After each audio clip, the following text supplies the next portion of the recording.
Queridos irmãos e irmãs, já lhes apresentei este nosso caderno, Mensagens do Papa Francisco para o Dia Mundial do Doente, 2014 a 2022, lançado por ocasião do primeiro Congresso da Pastoral da Saúde que realizamos no sábado, 9 de julho.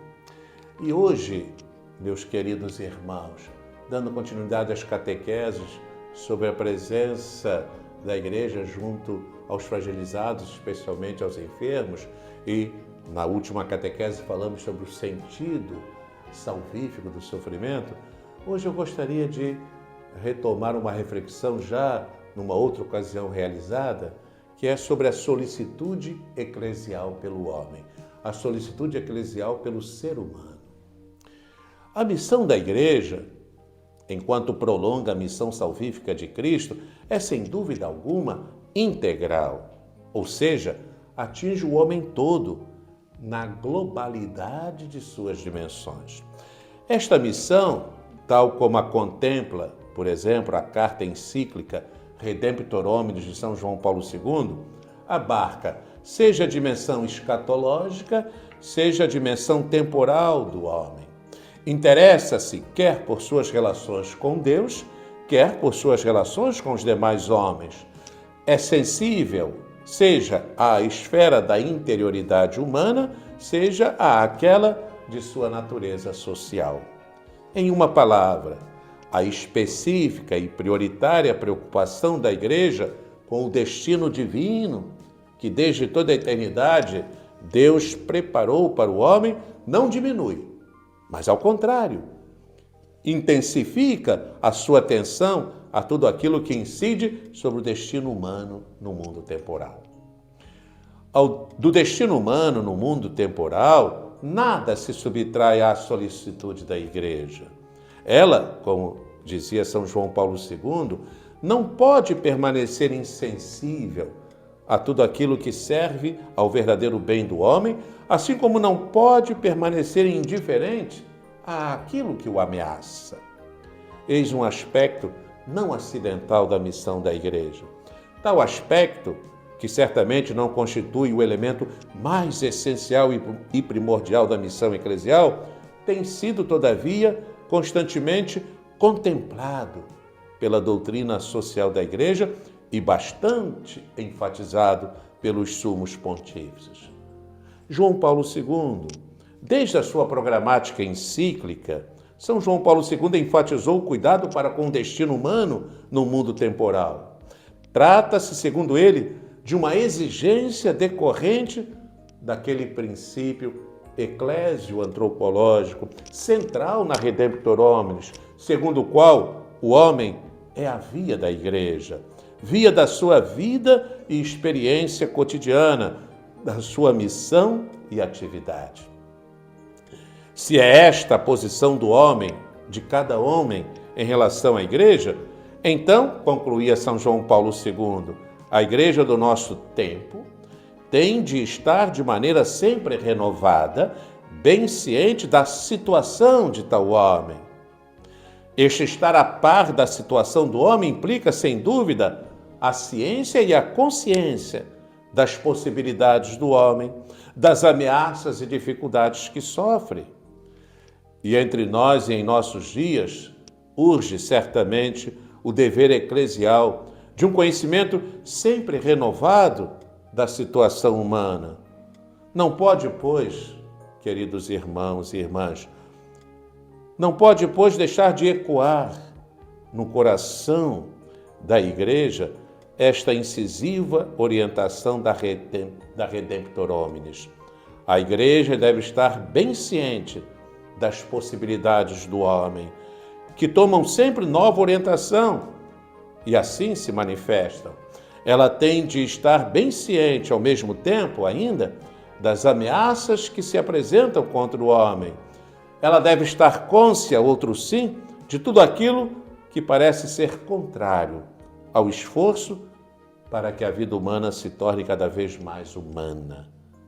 E para que tudo aquilo que compõe esta mesma vida corresponda à verdadeira dignidade do homem. Numa palavra, a igreja deve estar consciente de tudo aquilo que é contrário a um tal processo de nobilitação da vida humana. Bento XVI. Dizíamos há pouco que a prioritária preocupação eclesial com o destino humano do homem não atenua, mas ao contrário intensifica a solicitude da igreja para com o destino humano do homem, para com o destino humano no mundo. Então, a preocupação com o destino divino não diminui, ao contrário, intensifica a preocupação com o destino humano do homem. Mas deve afirmar-se também inversamente que a solicitude por este destino humano não pode prescindir, para ser verdadeira solicitude eclesial, da preocupação com o destino divino do homem. Com efeito, sem a perspectiva de uma vida eterna, o progresso humano neste mundo fica privado de respiro. E aí, meus queridos irmãos, e quanto ao progresso humano neste mundo, Bento XVI recordou-nos em sua magnífica carta encíclica em sua magnífica encíclica Caritas in Veritate, além de requerer a liberdade, o desenvolvimento humano integral, enquanto vocação, exige também que se respeite a sua verdade. E, remontando a Paulo VI, a vocação ao progresso impele o homem a realizar, conhecer e possuir mais para ser mais. Queridos irmãos e irmãs, e aí está a questão decisiva.